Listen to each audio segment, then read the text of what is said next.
देश का बजट, कोई भी बजट हो, उसका दृष्टिकोण क्या होना चाहिए, मैं आज आपके सामने वो बात कहना चाहता हूं। हर देश में बड़े अमीर उद्योगपति लोग भी रहते हैं, मध्यम वर्ग के लोग भी रहते हैं और गरीब भी रहते हैं, और गरीब की संख्या हमेशा ज्यादा होती है। और बजट का दृष्टिकोण ये होना चाहिए कि किसी तरीके से जो आम आदमी है, जो गरीब है, उसकी आर्थिक व्यवस्था बजट के द्वारा बेहतरी होनी चाहिए। यही बजट का मकसद है। अगर अमीर अमीर होता जाएगा, गरीब गरीब होता जाएगा, तो मैं समझता हूं कि वो बजट किसी काम का नहीं। हिंदुस्तान में यही हो रहा है, अमीर अमीर हो रहा है, गरीब गरीब होता जा रहा है। मैं आपको कोई अपने आंकड़े नहीं दूंगा अभी, मैं श्रम डिपार्टमेंट के आपको आंकड़े देने वाला हूं। जो एग्रीकल्चर लेबर है, दैट इज कृषि की जो लेबर है, उसकी जो, मैं आपको भी श्रम डिपार्टमेंट का आंकड़ा देता हूं कि पिछले 5 साल में उसकी ग्रोथ 0.2% की गति में हो रही है हर साल। और जो नॉन फार्म लेबर है, उसकी कमती हो रही है 0.9% पर ईयर। इसका क्या मतलब है कि आपके जो ग्रामीण इलाका है, वहां रोजगार नहीं है, कमती हो रहा है नॉन फार्म लेबर का। रोजगार कमती होगा तो लोगों के पास पैसा नहीं होगा, पैसा नहीं होगा तो खर्चा नहीं होगा, खर्चा नहीं होगा तो इकोनॉमी नहीं बढ़ेगी। ये तो पिछले 5 साल की बात कर रहा हूं।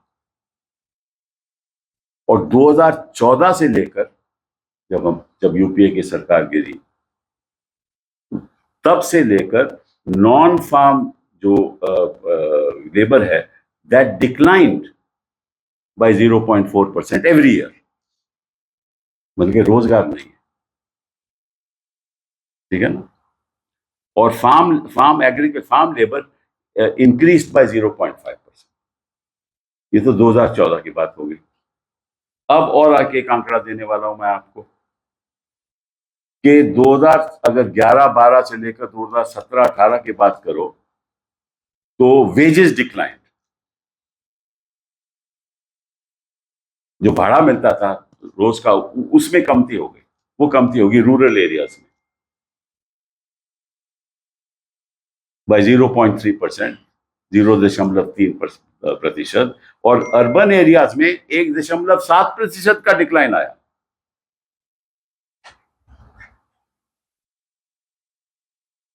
फीमेल एम्प्लॉयमेंट ज्यादा बढ़ गई, लेकिन उनकी वेजेस कमती हो गए, उनके भाड़े कमती हो गए। और एक चौंकाने वाला आंकड़ा है, और ये मेरे आंकड़े नहीं है, श्रम डिपार्टमेंट के आंकड़े, के 4 करोड़ वर्कर्स शहरों से वापस ग्रामीण इलाके में चले गए। 4 करोड़ वर्कर, क्योंकि यहां काम ही नहीं है। तो अगर आपसे सबसे जो 7% जो आपकी संख्या है, जो अगर ग्रामीण इलाकों में है, उनकी ये हालत है, तो कौन सी बजट की हम बात कर रहे हैं। इनको 10 साल मिले थे, आज 10 साल होने वाले हैं, और ये हालात है हिंदुस्तान का। और ये करते हैं डिजिटल इकोनॉमी की बात, कनेक्टिविटी की बात। इनकी कनेक्टिविटी तो बहुत अच्छी है उद्योगपतियों के साथ, लेकिन जनता के साथ कोई कनेक्टिविटी नहीं है, और हो भी नहीं सकती। तो इनका मकसद ही और कुछ है। सो और किसी देश में अगर प्रगति होनी चाहिए, तो कुछ ऐसे विभाग हैं जहां प्रगति की जरूरत है। एक तो कृषि के क्षेत्र में प्रगति की जरूरत है। उनको कहा था हम फार्मर की इनकम डबल कर देंगे, आज तक तो हुई नहीं। फिर रूरल डेवलपमेंट में पैसा जाना चाहिए। फिर एजुकेशन में जाना चाहिए, शिक्षा में जाना चाहिए, स्वास्थ्य में जाना चाहिए, न्यूट्रिशन में जाना चाहिए।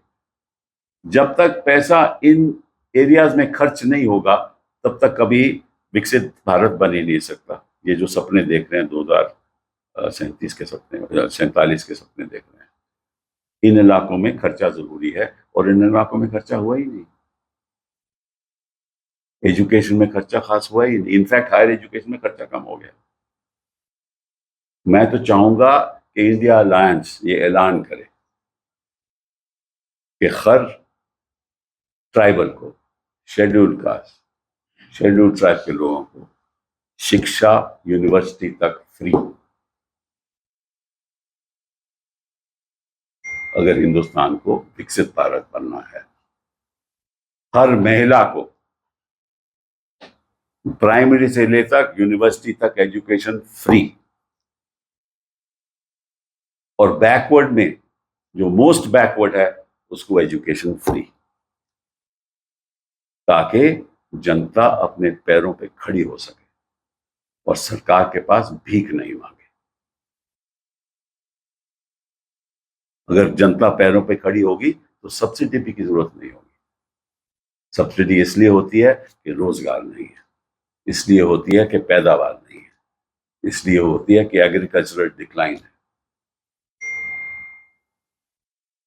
और इसकी वजह से कंजम्पशन इकोनॉमी नहीं रहती, क्योंकि हमारा एक्सपोर्ट के तो है ही नहीं, एक्सपोर्ट से तो ज्यादा अर्निंग होती नहीं है। तो हमारी तो इकोनॉमी जो है ना, जो आर्थिक व्यवस्था है, वो तो केवल सर्विस सेक्टर के आधार पर चलती है, जहाँ 55, लगभग 55, 57, 59%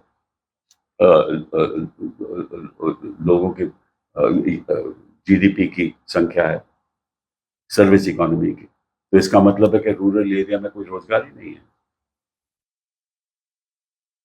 तो जनता तो लाचार है ना, बेरोजगार है, और ये बातें बड़ी बड़ी करते हैं कि हमने ये कर दिया। अब ये कह रहे हैं हम फॉरेन इन्वेस्टमेंट लाएंगे, इनके पास अपने पास तो पैसा ही नहीं है, तो कहते हैं हम फॉरेन इन्वेस्टमेंट को बढ़ावा देंगे। और फॉरेन इन्वेस्टमेंट आएगी कैसे और कहाँ से आएगी? और वो रूरल एरिया में क्या करेगी? वो तो बैंकों में, इंडस्ट्री में तो वो तो कर सकते हैं, लेकिन रूरल एरिया में क्या करेंगे? तो ये इंटरिम बजट तो है, तो मेरा तो सपना यही है कि इंटरिम सरकार भी होनी चाहिए। बहुत बहुत धन्यवाद।